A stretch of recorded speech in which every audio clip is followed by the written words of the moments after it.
Pregnant and homeless, she slept in the park. What the millionaire did when he found her was unbelievable. The night was cold in Franklin Square Park. It was almost 2 in the morning when Mariah felt an icy breeze cut through the cardboard that served as her mattress. She pulled the old newspapers over her massive belly, 8 months pregnant, and tried to curl up tighter. The wooden bench was hard. Her back ached. But it had been 3 weeks since that park was the only place she had. 3 weeks since the landlord threw her few belongings onto the sidewalk and changed the lock. 3 months behind, girl. And you tell me you're pregnant? That's your problem. Should have thought of that earlier. Mariah could still hear that harsh voice echoing in her memory. Should have thought of that earlier. Everyone said it. Her mother had said it too, before slamming the door in her daughter's face. You made your choice when you decided to stick with that deadbeat. Now live with it. You're not stepping foot in this house again. The deadbeat was Damon, or rather had been, because the day Mariah told him she was pregnant, he vanished. He blocked her number, moved addresses, and no one knew where he was anymore. Mariah tried to work. She really tried. But no one wanted to hire a 7 or 8 month pregnant woman. We'll call you after the baby's born, they'd say, as if she could wait, as if her belly wouldn't grow, as if hunger would disappear with empty promises. Now, shivering under the damp, dew-soaked newspapers, Mariah closed her eyes and tried not to think about the cold. She tried not to think about the shame, the loneliness, the terror of where and how this baby would be born, because thinking only made the pain worse. A few blocks away, Ethan Caldwell stepped into his high-end imported sedan. He had just left a late business dinner. He was 52 years old, owned 3 upscale fine dining restaurants across the city, had a bank account with more zeros than he cared to count, and an empty house in Chatham Heights, the city's most exclusive neighborhood. The house was empty because his wife had left 2 years ago. She took half the assets, the wedding ring he'd worn for 23 years, and any trace of warmth that had lingered in that mansion. They had no children. She hadn't wanted them. He had accepted it, thinking love was enough. He discovered too late that it wasn't. Now Ethan just worked. That was it. He opened the restaurant, closed the restaurant, oversaw renovations, negotiated with suppliers, attended social events where everyone smiled and no one truly cared about anyone else. Life had turned into a sequence of tasks. Wake up, work, go home, sleep, repeat. Driving through the empty streets in the early morning, Ethan passed the Central Park. He always drove this way to his first restaurant, and he always saw that woman on the bench. It was hard not to notice. A young woman, visibly pregnant, sleeping out in the open. For the first few days, Ethan looked away. Sad, he thought. But what can I do? The city is full of people like that. But the woman stayed there, day after day. And something about that image began to bother Ethan in a way he couldn't explain. Maybe it was the belly. Maybe it was the memory of the children he never had. Maybe it was just his conscience finally speaking louder. That Friday night, Ethan had stayed later than usual at the business dinner. It was already morning when he drove past the park. And there she was. But this time she looked different. The girl was shaking so violently he could see it from the street. Her body was tightly curled, her hands trying to protect her stomach, her breath coming in ragged gasps. Ethan slowed the car. He stopped at the light, even though it was green. He just watched. Part of him wanted to keep driving, pretend he hadn't seen. But another part, a part he hadn't used in a long time, wouldn't let him. He parked the car. He got out and walked toward the bench. Up close, the situation was worse than it seemed. The girl was so young, maybe 23 or 24. Her face was smudged, her hair matted. But even so, he could tell she was pretty. More than that, he could tell she was someone who had once had a different life. Nails that had been manicured, clothes that had once been nice, now torn and dirty. Mariah wasn't asleep. She was lying with her eyes closed, trying to endure the cold, when she heard approaching footsteps. Her body stiffened. Fear. It was always fear. At night, in the park, when someone approached, it was never good news. Ma'am. The voice was masculine but not aggressive. Calm. Are you okay? Mariah opened her eyes slowly. A man in a suit stood in front of her. An expensive suit. Gray hair neatly trimmed. A serious face but not threatening. I'm fine, she lied, her voice weak and shaky. Ethan looked at her, at the soaked newspapers, at the entire miserable situation, and felt something squeeze his chest. "No, you're not," he said softly. "You're freezing." Without waiting for a response, Ethan took off his own coat. It was a costly Italian wool coat, a gift from his ex-wife on their last anniversary together. He'd never been particularly fond of it, but it was warm, and now he placed it over Mariah's shoulders. The girl looked at the coat, then at the man, utterly lost. What did he want? No one did anything for free. She had learned that the hard way. "I don't have money to pay you back," Mariah said, her voice still faint. "I can't afford this." "I'm not selling it," Ethan replied. "How far along are you?" 8 months. "And you're sleeping on the street?" Mariah didn't answer. She just lowered her eyes. The shame weighed more heavily than the cold. Ethan took a deep breath. He knew this was crazy. He didn't know this girl. He didn't know her history, her problems, nothing.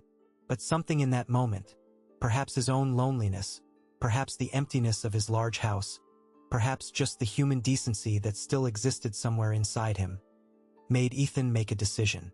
"Come with me," he said. "What?" "You are not spending another night here. Come with me. I'm going to take you to get something hot to eat, and then we'll talk." Mariah recoiled on the bench. Every survival instinct screamed, "Do not trust him.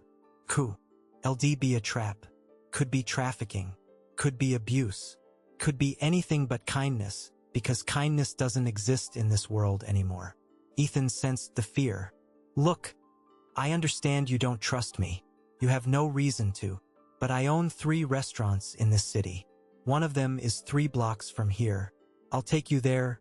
I'll ask the overnight staff to prepare some food, and you can eat as much as you want. If you want to leave afterward, then leave. No problem. But at least eat something hot. For your baby." It was the last sentence that shook Mariah. For your baby. She hadn't eaten a real hot meal in weeks, surviving on scraps from restaurant trash bins and almost rotten fruits from the market.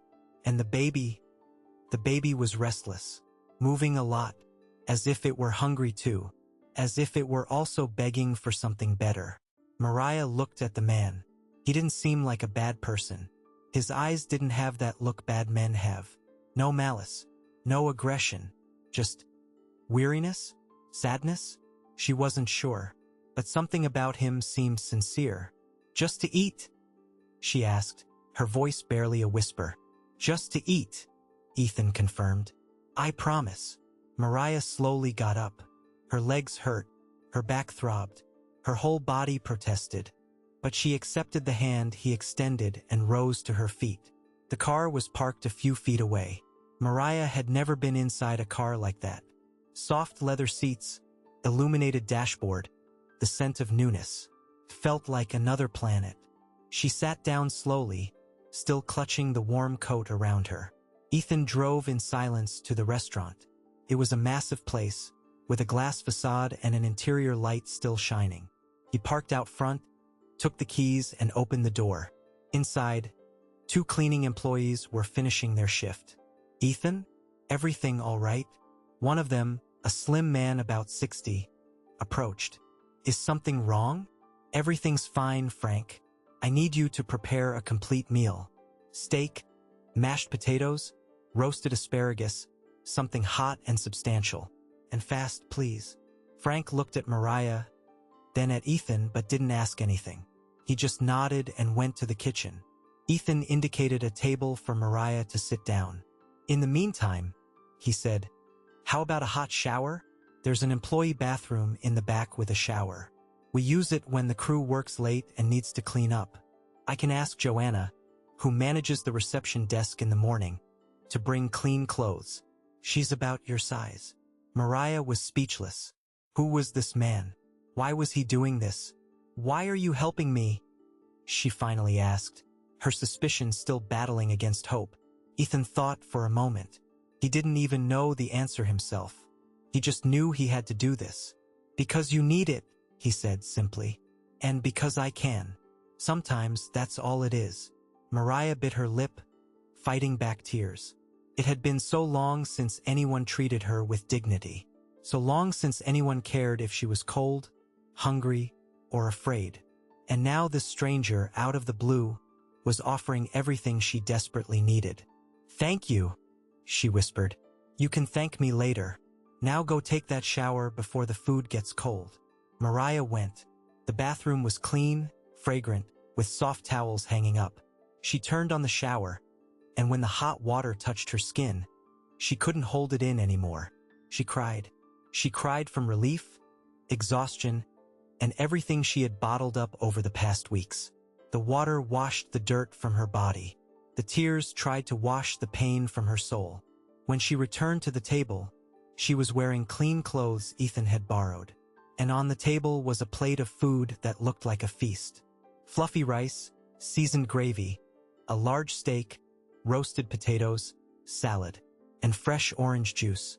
Mariah ate slowly at first out of embarrassment. Then, hunger overcame shyness, and she devoured everything. Ethan sat across the table, just watching, a cup of coffee in his hand. "Want more?" he asked when she finished. "No, thank you. That was plenty. Truly." Ethan nodded. Then, he leaned back in his chair and looked at her intently. "What's your name?" "Mariah." "Mariah. Beautiful name. I'm Ethan." He paused. "Mariah, I want to make you a proposal. But first, I need to know, do you have family? Anyone who can help you?" The girl shook her head, her eyes lowered. "My mother kicked me out when she found out I was pregnant. My father, I haven't seen him since I was a child. And the baby's father disappeared. Friends? Acquaintances? I had them. But when I lost my job and ended up on the street, everyone vanished." She gave a bitter smile. "It's funny how friendship disappears when you have nothing left to offer." Ethan knew that feeling well. "So you are completely alone?" "Completely." Ethan took a deep breath. He knew he was about to do something that might be insane. But for the first time in a long time, he felt like he was doing something that truly mattered. "Mariah, I have a proposition for you. I need someone to work at the front desk of the restaurant. Nothing too complicated. Welcoming guests, logging reservations, answering the phone.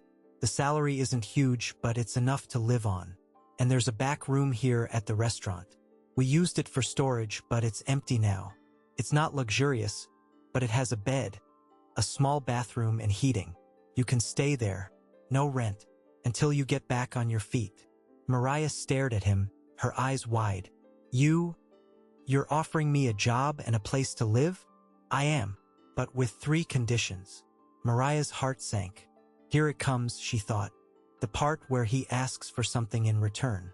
The part where everything turns into a trap. "First condition, you maintain prenatal medical care. I have a corporate healthcare plan and I can include you. This baby needs to be born with dignity and safety. Second condition, you work honestly.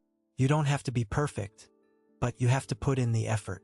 And third condition, when you feel ready, when you've saved up some money and can stand on your own 2 feet, you move on and live your life." Mariah was breathless. She expected everything but this. That's all. That's all, Ethan confirmed. "Mariah, I don't know your full story, and maybe you don't want to tell me, but I know this, you deserve a chance. And this baby deserves to be born with dignity. Deserves to have a mother who isn't shivering in a park, terrified of where she'll sleep. And I can give you that chance. I'm asking for nothing in return except honest work and that you take care of yourself and this baby." Tears returned to Mariah's eyes, but this time they weren't tears of pain. They were tears of something she thought she would never feel again. "Hope." "Why me?" she whispered. "You don't even know me." Ethan thought of his ex-wife. The big, empty house. The children he never had. The loneliness that corroded him from within, even surrounded by luxury. "Maybe because we help each other when we can," he said. "And maybe because I need this chance as much as you do. a chance to do something that really matters. Mariah smiled. It was a sweet, genuine smile. Then we saved each other, in a way. I think so, Ethan agreed. And in that moment, something shifted between them. It wasn't romance. It wasn't passion. It was something deeper. It was connection. It was two people understanding the other's pain. It was two castaways who found each other in the storm and decided to row together. That night, when Mariah went back to the room, she placed both hands on her belly and felt the baby kick hard. "We're going to be okay," she whispered to the baby. "I promise, we're going to be okay." And for the first time in a long time, she believed what she was saying. The following days changed everything. Ethan fulfilled every promise. The next day, he took Mariah for a full medical checkup. The doctor said she was malnourished, anemic, and the baby was slightly underweight, but nothing that couldn't be remedied with proper nutrition and care. Ethan paid for all the medications, the vitamins, and insisted that Mariah eat 3 full meals a day at the restaurant.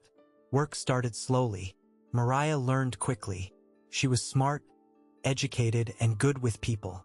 The clients liked her. And most importantly, she was grateful. She worked with dedication, arrived early, left late, and made sure to help with everything. Ethan watched from afar. There was something comforting in seeing the young woman who had been on the street weeks ago, now smiling at the reception desk, her face clean, her hair neat, her belly covered with new clothes he had bought. It wasn't charity he felt. It was purpose. For the first time in years, he felt like he was doing something worthwhile. At night, when the restaurant closed, they sometimes talked. Mariah told her complete story. The family that rejected her, the boyfriend who vanished, the loneliness. Ethan told her about the wife who left, the empty house, the void inside his chest that no amount of luxury could fill. "You know what's funny?" Ethan said one night, as they drank tea in the empty kitchen. "We always think we need big things to be happy. Big house, expensive car, massive bank account. And I have all that. And yet, for 2 years, I haven't slept a night feeling like my life had meaning. Until I found you in that park." Mariah looked at him, surprised. You mean I helped you?" "In a way, yes. You gave me something to do other than just accumulate money. You gave me a reason to wake up in the morning and feel like I'm making a difference in something." Mariah smiled. It was a sweet, genuine smile. "Then we saved each other, in a way." "I guess so," Ethan agreed. And in that moment, something changed between them. They were no longer just an employee and a boss. They were something more profound. It was connection. It was one understanding the pain of the other. It was two shipwrecked people who found each other in the storm and decided to row together. That night, when Mariah returned to her room, she placed both hands on her belly and felt the baby kick hard. "Your son will have a better life," she whispered, now speaking to herself. "He will have dignity. He will have food. He will have a roof. And he will have someone who loves him more than anything in this world." And Ethan, driving back to his empty mansion, looked out the car window and, for the first time in a long time, smiled. A small but real smile. Have you ever felt invisible? Have you been through moments where it felt like no one cared if you were cold, hungry, or afraid? Mariah was there, and Ethan was too in a different way. But when two voids meet, they can fill each other. And now their lives were changing. But would this peace last? Drop a comment with the word hope if you believe life can turn around like this. And subscribe to the channel and hit the like button to follow what happens next. Because this story is just beginning. 2 months passed. Mariah was 9 months pregnant now, huge, heavy, but healthy. The doctor said the baby was doing great, at the right weight, and could arrive any moment. She was nervous but also happy. She had a home, food, security. And more than that, she had Ethan. Their relationship had turned into genuine friendship. He was like the father she never had, always asking if she was okay, if she had eaten, if she was tired. She, in turn, brought life into his world. Ethan's house was no longer that silent tomb. Now he would come home from work and call the restaurant just to ask if Mariah needed anything. Sometimes he brought fruits, chocolates, things pregnant women craved. Small gestures that made all the difference. The restaurant staff adored Mariah. Frank, the older cook who had worked there for 20 years, treated her like a granddaughter. Joanna, the manager, helped with baby tips, lending clothes her own children had worn. Even the regular customers knew the pregnant girl at the front desk and asked how she was doing. Everything seemed perfect. Finally, Mariah felt like she had found her place. But life, as always, doesn't leave things easy for long. It was on a rainy Tuesday that the first crack appeared. Mariah was at the reception desk when a man walked in. Tall, leather jacket, baseball cap pulled low. She didn't recognize him at first. But when he took off the cap and looked directly at her, Mariah felt her blood run cold. "Damon." "Hey, Mariah," he said, with that cynical smile she had once loved. "Surprised to see me?" Mariah froze. Her voice disappeared. Her legs trembled. What are you doing here?" She finally managed to speak softly. "Came to see you, duh." Damon approached the counter, looking around curiously. "Fancy place, huh? Got an upgrade in life. How did you find me?" "Ah, Mariah." He laughed. "We have mutual friends. Someone saw you working here and told me. I was curious. My pregnant ex working in an upscale restaurant? Had to see it with my own eyes." Mariah felt the rage rise. Rage because he had disappeared. Rage because he had abandoned her and the baby. Rage because he was standing there now, acting like nothing had happened. "You vanished," she said, her voice trembling. "Blocked my number, changed your address, left me alone, on the street, pregnant. And now you show up here like nothing happened." Damon shrugged. "I panicked, okay? I wasn't ready to be a father. But now, I don't know. Maybe I am." He looked at her belly. "It's mine, right? The baby." "Yes," Mariah replied sharply. "Then I have rights. The right to see him, to participate." "Rights?" Mariah almost shouted, but controlled her voice. She didn't want to make a scene. "Not here. You have no rights. You abandoned me. You abandoned your son." "Hey, calm down. No need to get hysterical." Damon smiled again, that smile that never reached his eyes. "Look, I didn't come to argue. I came to make you a proposal. How about we get back together? Me, you, the baby. A real family." Mariah looked at him as if seeing a stranger. "Are you insane? After everything you did? You think you can just show up here and everything's fine?" "Mariah, think about it. You want this baby to grow up without a father? You know what it's like to grow up without a dad. You don't want that for him, do you?" Mariah felt a pang in her chest. He knew exactly where to hit. She had grown up without a father. She knew what that emptiness felt like. But Damon wasn't the solution. He was the problem. "Leave," she said. "Please, just leave and leave me alone." Damon turned serious. "Fine, I'll go.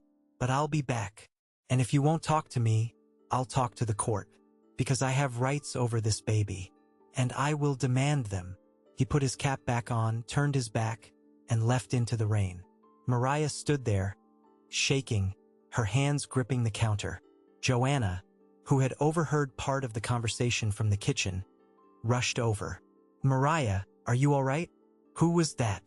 "The baby's father," Mariah whispered. "The one who abandoned you?" Mariah nodded, tears streaming down her face. Joanna hugged her tightly. "It's going to be okay. Ethan won't let anything bad happen to you. I promise." But Mariah wasn't so sure. Because if Damon really took her to court, if he really demanded rights, she didn't know what would happen. She didn't have money for a lawyer. She didn't have family support. She only had her job and Ethan's kindness. Would it be enough? When Ethan arrived that night and Joanna told him what had happened, he went straight to talk to Mariah. "Did he threaten you?" Ethan asked gravely. "He said he's going to demand rights over the baby in court." Ethan sighed, running a hand through his gray hair. "Mariah, listen. This guy is broke and desperate. What he wants is to pressure you. Maybe to ask for money. Maybe just to maintain control. But he won't take your son. Not as long as I can do something about it." "How do you know?" Because I've seen people like this. People who abandon, vanish, and only come back when they see the other person improving their life. They don't come back for love. They come back for self-interest. Mariah looked at Ethan with tear-filled eyes. What if he succeeds? What if the judge decides he has the right to the baby? He won't decide that. No judge in the world gives custody of a newborn to a father who abandoned the pregnant mother on the street. At most, he might get supervised visitation. And even then, he has to prove he's changed. Which I highly doubt. Mariah wanted to believe him, but the fear was planted. Ethan, I can't lose my son. I can't. He's the only thing keeping me alive. Ethan placed a hand on her shoulder. You won't lose him. Promise. I'll hire a lawyer. I'll take care of this. You just take care of yourself and the baby. Leave the rest to me. That night, Mariah couldn't sleep. Lying in the small room's bed, she looked at the ceiling and prayed for the first time in a long time. God, if you're there, if you truly care about people like me, please, don't let him take my son. Not now. Not after everything I've been through. And while she prayed, Ethan was in the study of his mansion, on the phone with the best family law attorney he knew. I want every possible legal protection for this woman, Ethan was saying. No matter the cost. Do whatever is necessary. Because in those 2 months, Mariah had become more than an employee. She had become the daughter he never had. And Ethan wasn't going to let anyone hurt her. Not if he could help it. The following days brought tension. Damon returned to the restaurant, and he came back again. And again, always with the same speech. Let's try again. Be reasonable. Think of the baby. But always in the end, when Mariah refused, he would drop the threat. You're going to regret making an enemy out of me. Ethan banned him from the premises. He spoke to the restaurant security, showed Damon's photo, and made it clear. If he shows up, call the police. But Damon found other ways to pressure her. He started sending messages to the new cell phone Ethan had given Mariah. Long messages, sometimes romantic, sometimes aggressive. You're using that guy to get a good life, but it won't last. He'll get tired of you. I'm your son's father. You can't stop me from seeing him.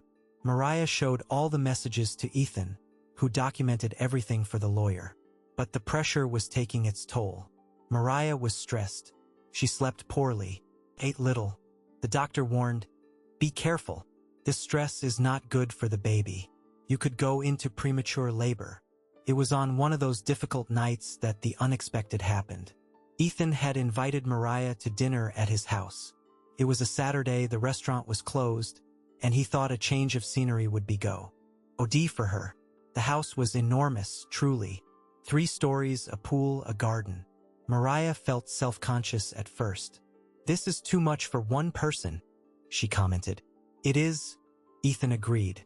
But this is what my ex-wife wanted. A house to impress others. In the end, it impressed everyone, but it didn't make anyone happy. They ate dinner together in the enormous dining room. Ethan had insisted on cooking personally. Nothing elaborate but made with care.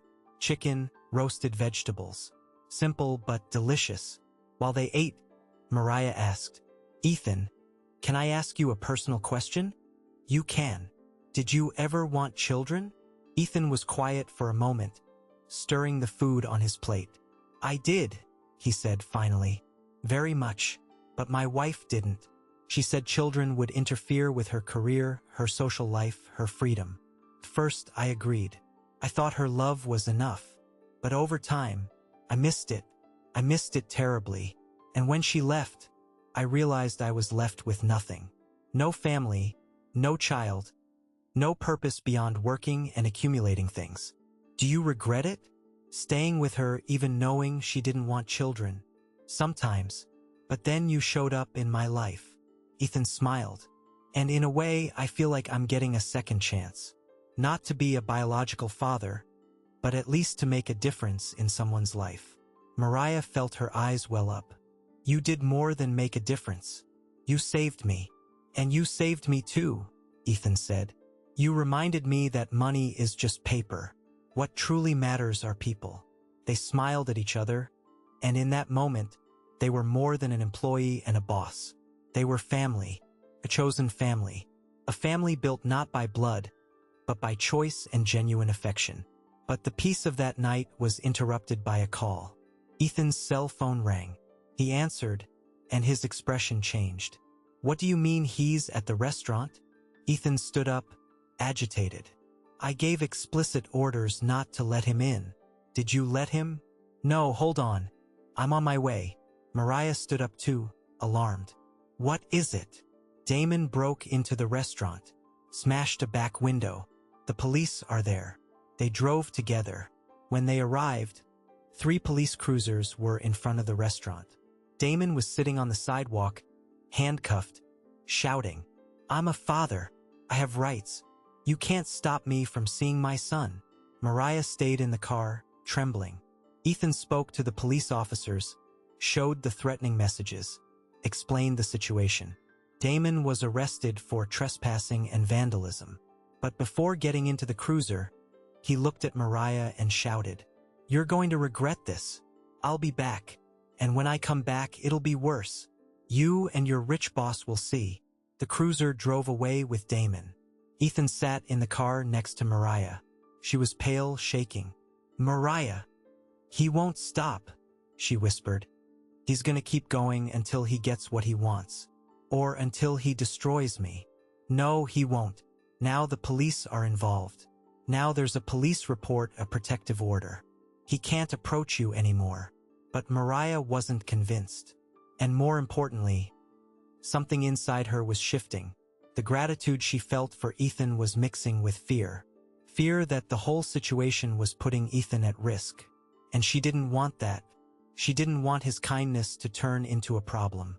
"Ethan," she said, her voice weak, "I think I need to leave." "What?" "I can't keep causing trouble for you. Damon is dangerous.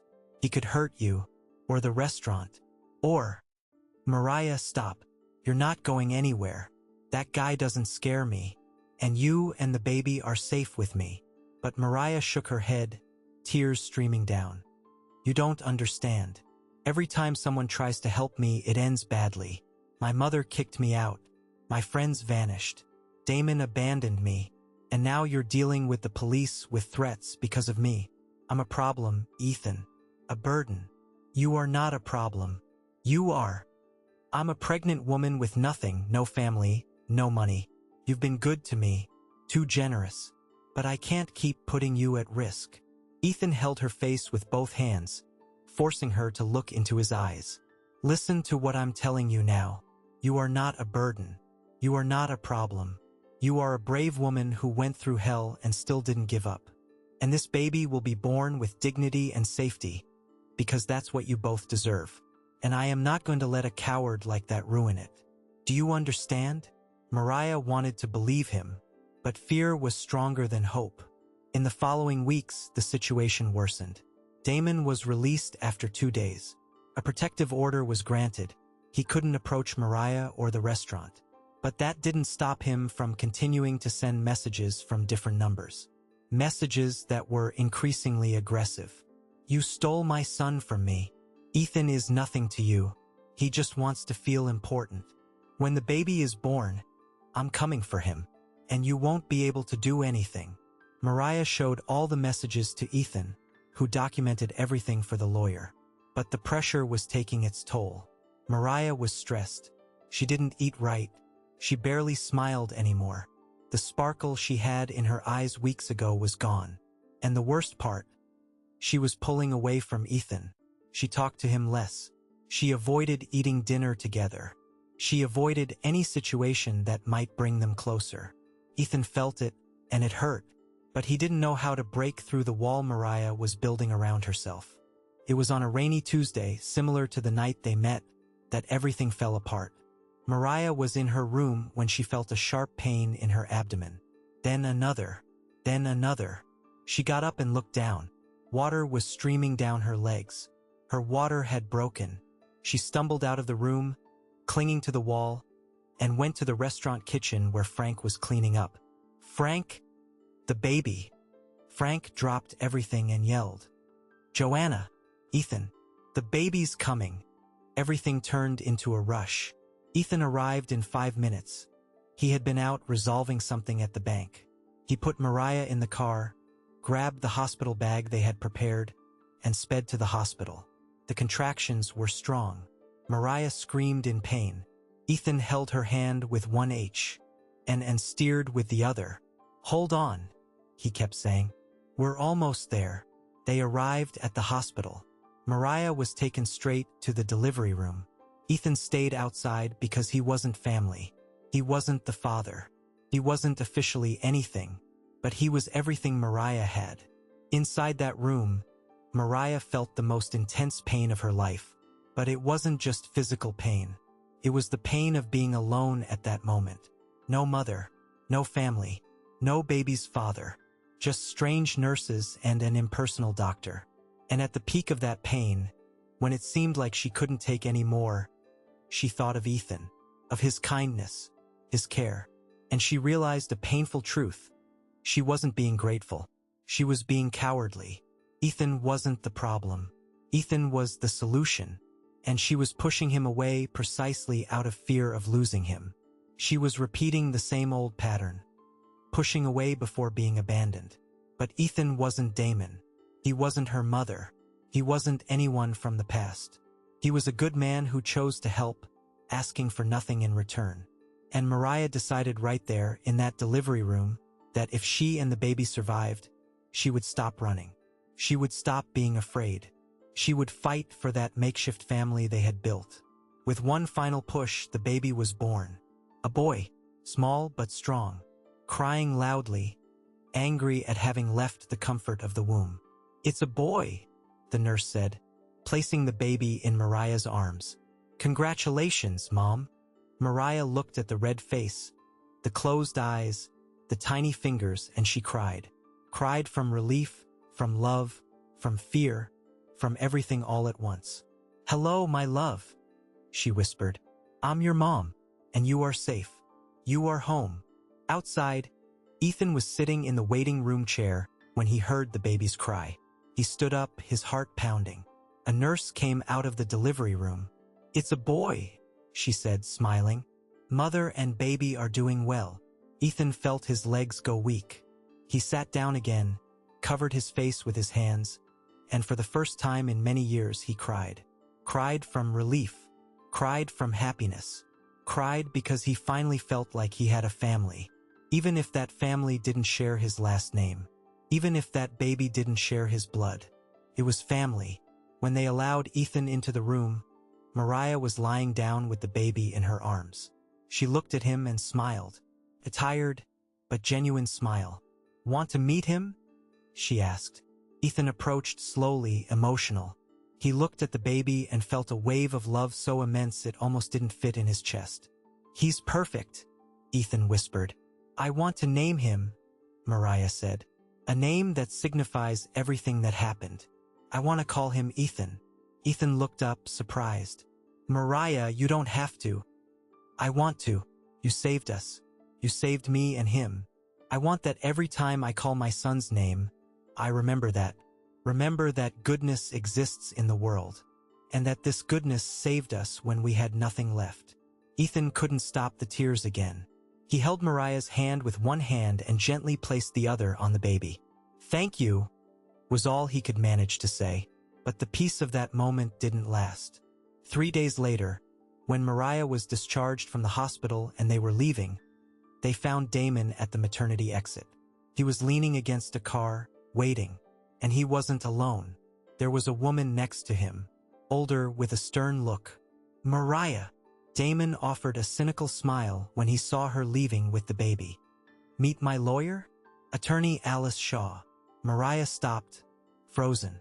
"What do you want?" "I told you I'd come for my son, and I'm here to do it. Officially." Damon signaled to the lawyer, who stepped forward. "Ms. Mariah, my name is Alice Shaw. I am counsel for Mr. Damon Rhodes. I am here to inform you that we will be filing a paternity suit and a request for joint custody. Mr. Rhodes has the legal right to..." "Joint custody?" Mariah nearly screamed. "He abandoned me when I was pregnant. He left me on the street. and now he wants custody of my son. He acknowledges past mistakes, but wishes to be present now.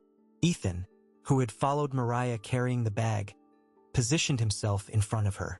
You are engaging in harassment and violating a protective order. Leave now before I call the police. Damon laughed. Protective order? I haven't touched her. I'm just exercising my rights as a father. And you, rich loudmouth, have nothing to do with this. You're not the father. You're not family. You're just a guy with money who wanted to play savior. Ethan felt his anger rise, but he controlled it. Leave. Now. The lawyer handed some papers to Mariah. You will be officially notified soon. Good luck. They left. Mariah stood there, shaking, the baby in her arms and the papers in her hand. Ethan put his arm around her shoulders and led her back to the car. And on that drive back to the restaurant, Mariah realized something terrible. The war was just beginning, and she didn't know if she could win. Do you think justice truly exists? That those who do wrong receive their comeuppance? Mariah was discovering that life is not always fair. But she had a decision to make. Give up or fight. What would you do? Drop a comment with the word fight if you believe she needs to face this. And subscribe to the channel and hit that like button, because now comes the part no one expected. The days following her discharge from the hospital were the most difficult. Mariah returned to the back room of the restaurant, but now with a baby who cried in the middle of the night, who needed diaper changes, feedings, and comforting. And she was exhausted, not just physically but emotionally. Damon's threat weighed like a stone in her chest. Ethan hired the best family lawyer again. Attorney Robert Sterling, a 60-year-old man, experienced, direct, who had seen everything. Look, Mariah, he explained during a meeting in his office. The law gives the father the right to acknowledge paternity and request visitation. Joint custody is tougher, but he can try. What weighs in your favor is that he abandoned you. There are documents proving it, threatening messages, a police report. But the law also allows for a chance to change. If he proves he's remorseful, that he has structure, that he can be a good father, the judge might grant supervised visitation. But he can't be a good father, Mariah cried. He abandoned me. He threatened me. I know, and we will use all of that. But you need to be prepared for the possibility that the judge grants visitation. Not custody, I doubt that. But visitation, perhaps. Mariah left that meeting devastated. The idea of Damon being near her son, even for an hour, was unbearable. Ethan tried to calm her down. Mariah, supervised visitation means he will never be alone with the baby. There will always be someone present. And over time, if he truly is bad, the court will take even that away. But Mariah couldn't see beyond the fear. And it was in this moment of fragility that she made the worst decision of her life. 3 weeks after the baby's birth, Mariah was alone in her room late at night. The baby had finally fallen asleep. She looked at the small face, breathing softly, and felt her chest tighten. I can't let Damon near him. I can't. He will cause harm. He will hurt him. He will destroy him. And the more Mariah thought, the more a crazy idea began to form in her mind. A desperate idea. She could run, take the baby and vanish, go to another state, change her name, disappear. Ethan had given her some money as a salary advance. It wasn't much, but it was enough to buy a bus ticket. Enough to at least try. Mariah knew it was wrong. She knew Ethan would suffer. She knew she was betraying his trust, his kindness, everything he had done for her. But the fear was greater. The fear of losing her son. The fear of seeing Damon destroy that baby's life as he had destroyed hers. So, on a Thursday morning, before the restaurant opened, before Ethan arrived, Mariah packed her bags. Very little. Baby clothes, bottles, diapers. She left a note on the bed. Ethan, I'm sorry. I can't stay. I need to protect my son. Thank you for everything. You saved us. But now I need to save him alone. Mariah. And she slipped out the back door, the baby in her arms, and walked to the bus terminal. She bought a ticket upstate, a small, far-off town where no one would look. She got on the bus, and as the vehicle began to move, Mariah looked out the window and saw the city receding. And with it, the only person who truly cared. Ethan arrived at the restaurant mid-morning. He called for Mariah. No answer. He went up to the room. Empty. He saw the note. Read it. Reread it. And felt the world collapse. He called her cell phone. Turned off. Called again. Nothing. Tried a message. It wouldn't deliver. No, he whispered. No, Mariah, what have you done? Ethan sat on the bed, still clutching the note, and for the first time in a long time he felt hate. Not for her. He couldn't hate her, even forcing himself. But for himself. For not realizing her desperation. For not insisting more. For not preventing this. Joanna entered the room. Ethan? Are you all right? Where is Mariah? She ran away, Ethan replied, his voice hoarse. Took the baby and ran. Oh my God. But why? Fear. Fear of losing her son to that bastard. Joanna sat beside him. Now what? Ethan stood up, determined. Now I'm going after her. And I'm going to bring her back. And I'm going to ensure she never has to run again. But finding Mariah wasn't easy. Ethan spent days searching. He talked to everyone she knew. No one knew anything. He hired a private investigator. He discovered Mariah had bought a ticket to a small town upstate, 250 miles away. Ethan went there. He checked bus stations, cheap hotels and motels. Nothing. Meanwhile, Mariah was hidden in a tiny room above an old bakery on the outskirts of the small town. She was paying with the money she had, but she knew it wouldn't last. And worse, she was alone. No job, no help, nothing. Again. And the baby sensed it, cried more, was restless, as if he knew something was wrong. Mariah looked at him and thought, what have I done? Did I protect him or just make everything worse? But she was too scared to go back. Scared the court would give the baby to Damon.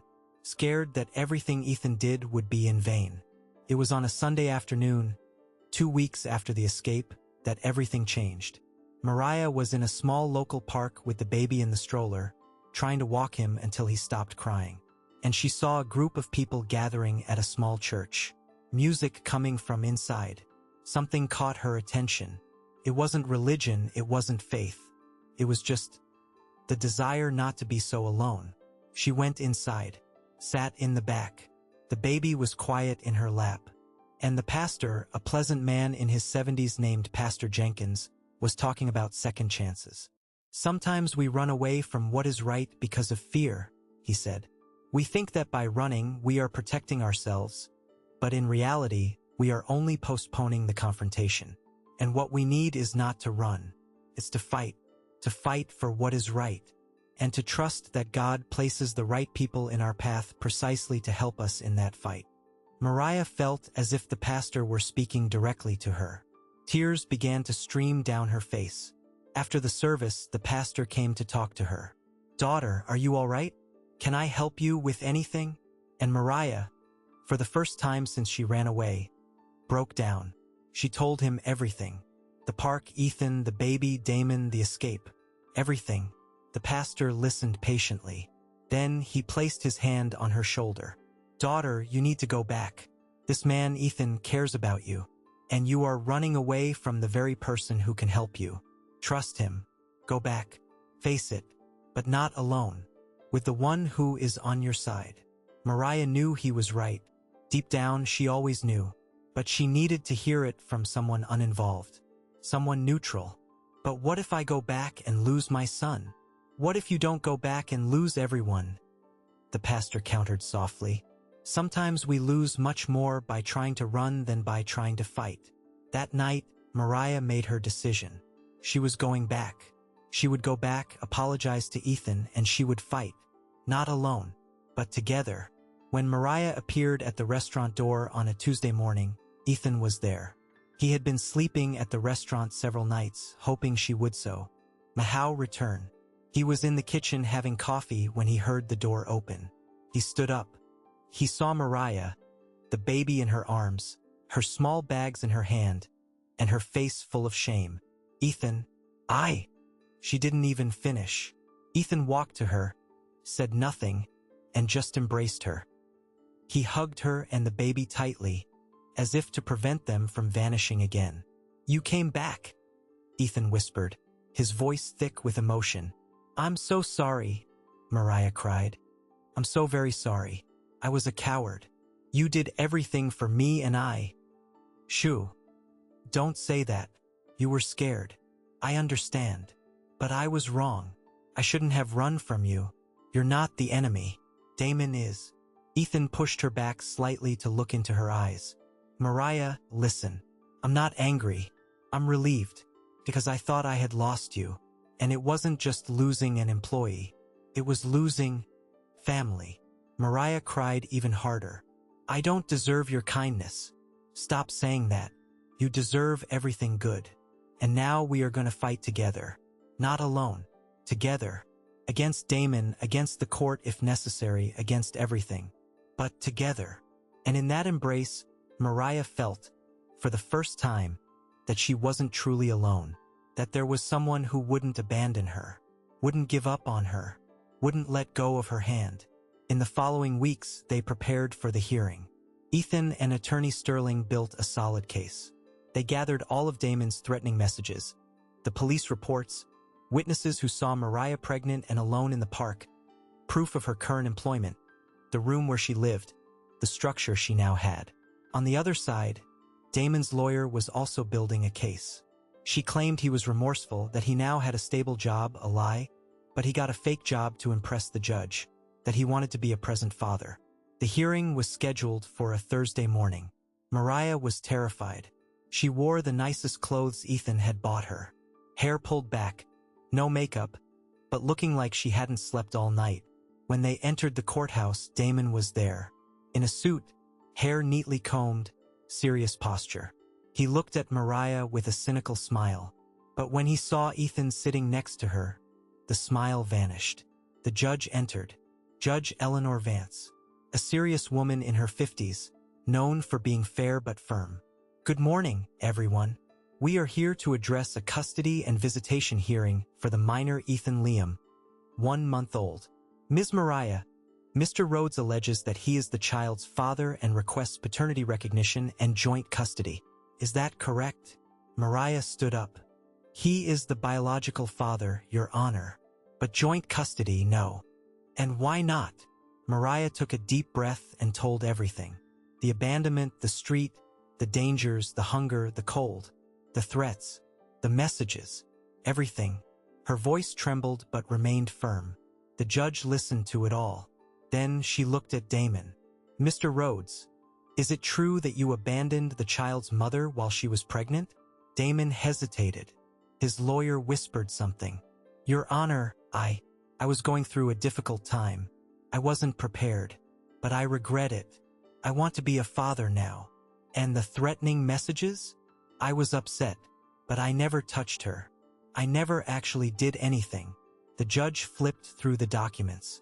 "Mr. Rhodes, do you have stable employment?" "Yes, I do." "Can you present proof of income for the last 6 months?" Damon paled. "The last 6 months, no, but because you were hired 2 weeks ago, correct?" The judge raised an eyebrow. "Specifically after being notified of this hearing." Silence. The judge continued. "Mr. Rhodes, I see here that you have a history of informal work, a previous arrest record for contempt of authority, and accumulated debts. Meanwhile, Ms. Mariah, despite having gone through a difficult period, is now formally employed, has stable housing, medical care for the baby, and most importantly, has demonstrated responsibility since the moment she discovered the pregnancy. What do you have to say?" Damon stood up, red with anger. "This woman is being supported by some rich guy who wants to show off. She only has all this because he gave it to her. It's not her merit." "Watch your tone, Mr. Rhodes," the judge warned. "It's true. She's no better than me. She's just a—" Silence. The judge banged the gavel. "One more word and you will be removed from the courtroom for contempt." Damon sat down, breathing heavily. The judge then looked at Ethan Caldwell. "Mr. Caldwell?" Ethan stood up politely. "Yes, Your Honor?" Do you have any relationship with Mr. Rhodes or this child beyond being Ms. Mariah's employer? No, Your Honor. I am not the biological father, nor do I have any financial interest in the case.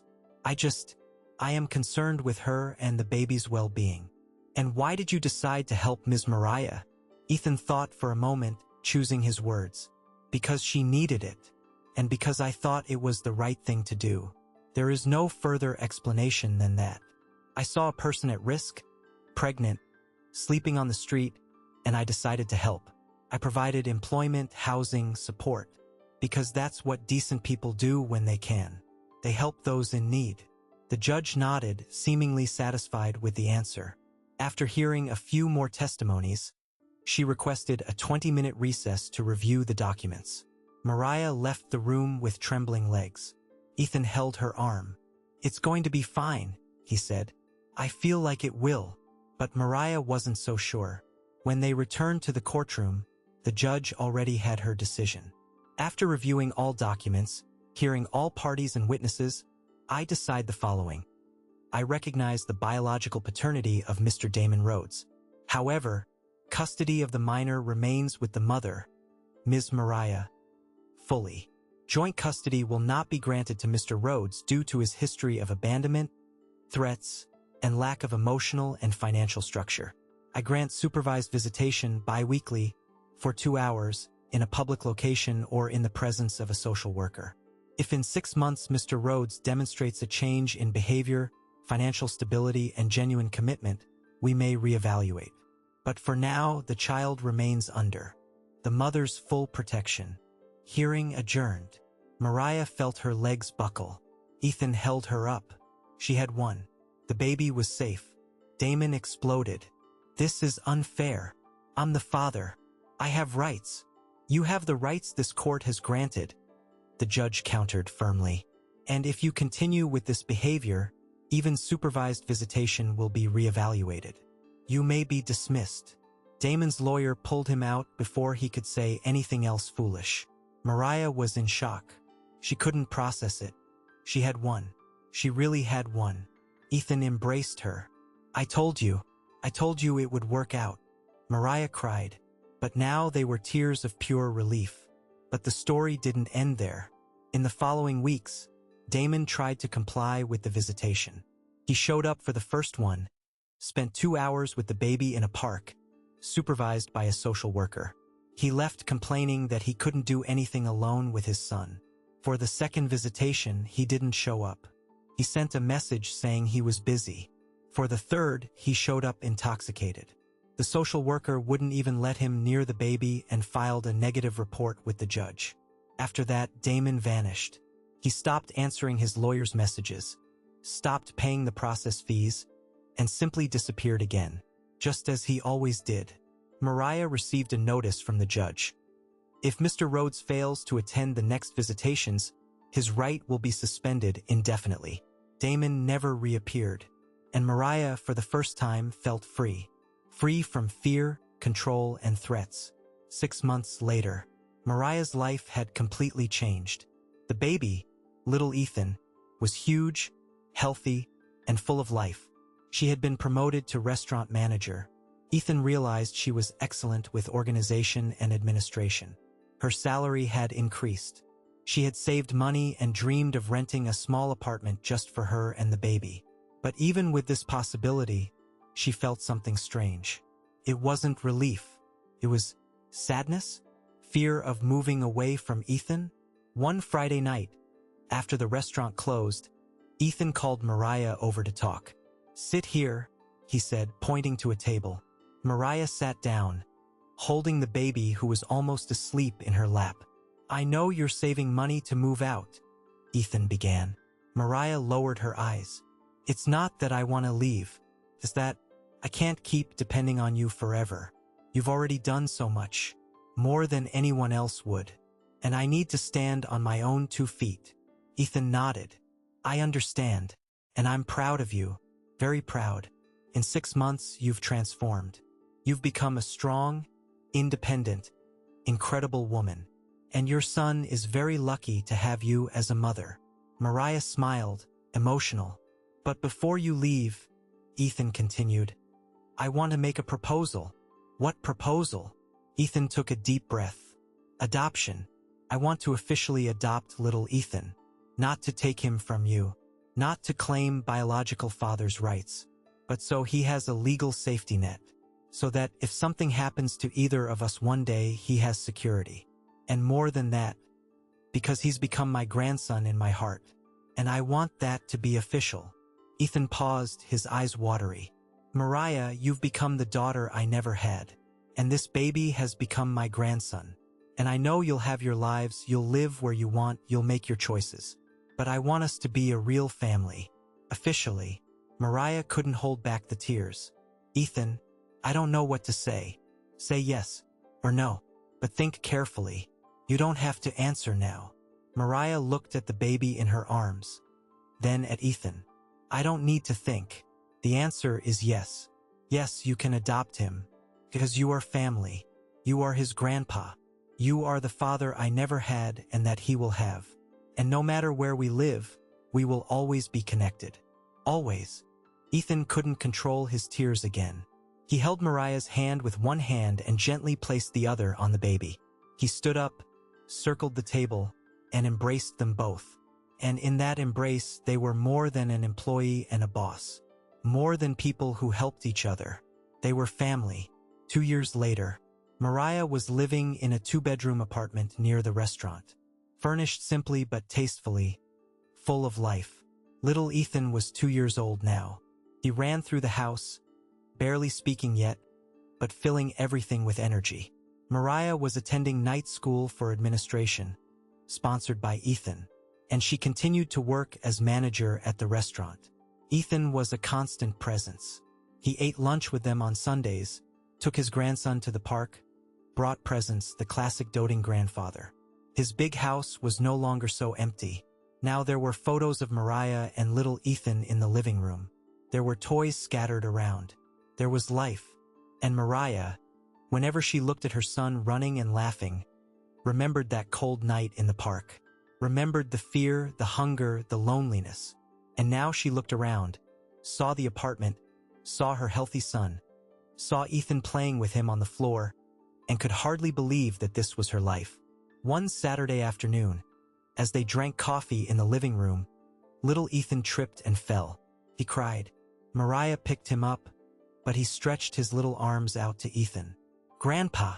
Grandpa! Ethan took him, wiped his tears, and the boy stopped crying immediately, resting his head on his grandfather's shoulder. Mariah watched the scene and smiled. You know what I realized, Ethan? What? That we saved each other. It wasn't just you who saved me. I saved you too. From the emptiness, the loneliness, the meaningless life. We saved each other. Ethan looked at her, emotional. It's true. And you know I thank God every day for driving through that park that night. Because if I hadn't, I would have missed the greatest blessing of my life. You too. Mariah wiped away a tear that insisted on falling. And I thank you for stopping, for taking off your coat, for caring. Because you showed me that goodness still exists, and that life can turn around. That afternoon, the three of them stayed together. A family built not by blood, not by obligation, but by choice. The choice to care, to love, to be present. And when Mariah put her son to bed that night and he asked, Grandpa Ethan to tell him a story, Mariah stood in the doorway listening. Ethan told a story about a little boy who was born without much, but who had everything that mattered. Love, family, and dignity. And Mariah realized that was their story. The story of how true love doesn't need blood ties. It needs choice. The choice to extend a hand. The choice to open a heart. The choice not to drive past when you see someone in need. Epilogue 5 years later. Ethan Liam was 7 years old now. He attended a good school, dreaming of becoming a chef like his grandfather one day. Mariah had graduated in administration and was now a partner with Ethan in one of the restaurants. They had truly transformed it into a family network. Ethan, now 59, was retired from operational duties, but still visited the restaurants, chatted with employees, and most importantly, spent time with his grandson. One Sunday morning, little Ethan had a presentation at school. Mariah was organizing his outfit when the boy asked, "Mom, why isn't Grandpa Ethan your real dad?" Mariah paused, thinking about how to explain something so complex to a 7-year-old. "Sweetie, Grandpa isn't my biological father, but he is my father in my heart. And sometimes the fathers in our hearts are even more important than the biological ones, because they chose to be there. They chose to love, to care, not because they had to, but because they wanted to. And he chose you? He chose me. On a very cold night, when I had nothing left, he stopped, gave me his coat, and changed my life. He changed our lives. Because if it weren't for him, you wouldn't be here today, happy, healthy, with everything you have." The boy thought for a moment with that childish seriousness. "Then Grandpa is a hero." Mariah smiled, her eyes tearing up. "Yes, he is. He's my hero. And yours too." That afternoon, at the school presentation, Ethan Liam was called to the stage to talk about his family. He had prepared an essay, and when he started reading, Mariah and Ethan were in the audience, moved. "My mom's name is Mariah. She is the strongest person I know. My grandpa's name is Ethan. He is the kindest person I know. My mom told me that when I was still in her tummy, they were lost. But they found each other. And since then, they became family. The teacher said family is people who share the same blood. But I think family is people who stick together, who care, who love. And I have the best family in the world, even if we don't have the same last name or the same blood. Because we have something more important. We have love." The end. The audience applauded. Mariah was crying. Ethan was too. And when they left the school and returned to the restaurant, Ethan Liam holding his grandfather's hand on one side and his mother's on the other, Mariah looked up at the sky and whispered a silent thank you. "Thank you for the second chance. Thank you for not giving up in that cold park. Thank you for Ethan stopping. Thank you for the life they built together." And Ethan, as if guessing her thoughts, squeezed her hand and whispered, "We made it. Together. We did." Mariah agreed, smiling, because in the end, their story wasn't about money saving poverty. It wasn't about charity. It was about humanity. It was about seeing your neighbor as your own.